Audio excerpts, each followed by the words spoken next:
Trazado de campos en 3 bolillos para separación de cultivos en 2 zanjas. Para esto se hace primero la separación de las zanjas, con una separación de 12 metros una de la otra. Ya después de esto, lo que hacemos es, desde el inicio de una zanja, determinar cuánto se va a separar cada brote uno de otro, que no tienen que estar en línea directa uno frente a otro, por lo que medimos 7 metros y marcamos un punto desde el punto de inicio de la zanja, que en este caso es representado por el punto B. Entonces, comprobamos la distancia hasta la otra zanja, que son 12 metros. Y entonces, después de eso hacemos, para que quede bien distribuido, hacemos un triángulo isósceles,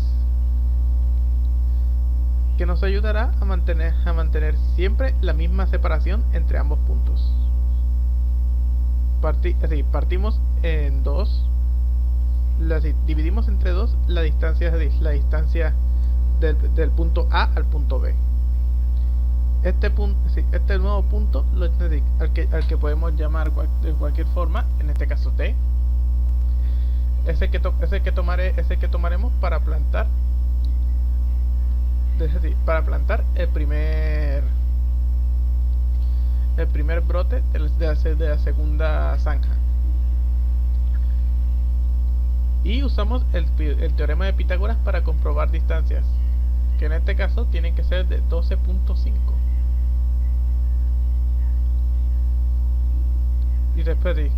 Y así comprobamos también mediante reemplazo que la distancia del primer brote de la segunda zanja tiene que ser de 3,5 metros desde el inicio de esta segunda zanja. Ahora, con este punto determinado, hacemos el espejo. La misma hipotenusa tiene que mantenerse, así que tomando la misma distancia desde el mismo punto de referencia, pero hacia el lado contrario, obtenemos con la misma hipotenusa que el siguiente punto está a 3.5 del punto de referencia C.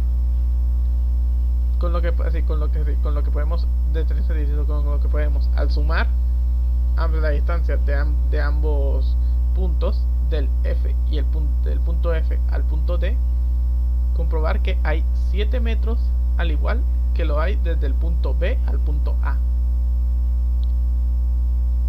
Y con esto hemos completado el primer triángulo isósceles de base 7, que es de base 7, con el que hemos comprobado que no están en línea directa uno frente a otro, y de paso con una separación adecuada para el cultivo de árboles, de palmeras, de coco en este caso.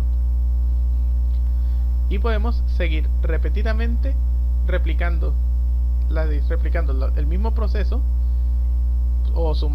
y sumando 7 metros desde el punto anterior de cada zanja, y veremos que se siguen formando continuamente y de manera repetitiva hasta que tú decidas parar.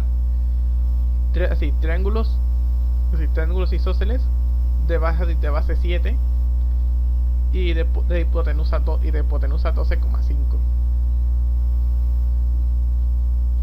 Y así puedes comprobar una y otra vez que están siempre separados a la misma distancia uno del otro, usando el método de tres bolillos o 3 estacas.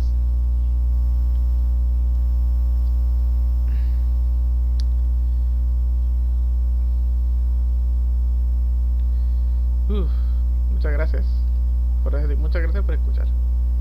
Separados a la misma distancia uno del otro, usando el método de tres bolillos o 3 estacas. Muchas muchas gracias. Muchas gracias por escuchar.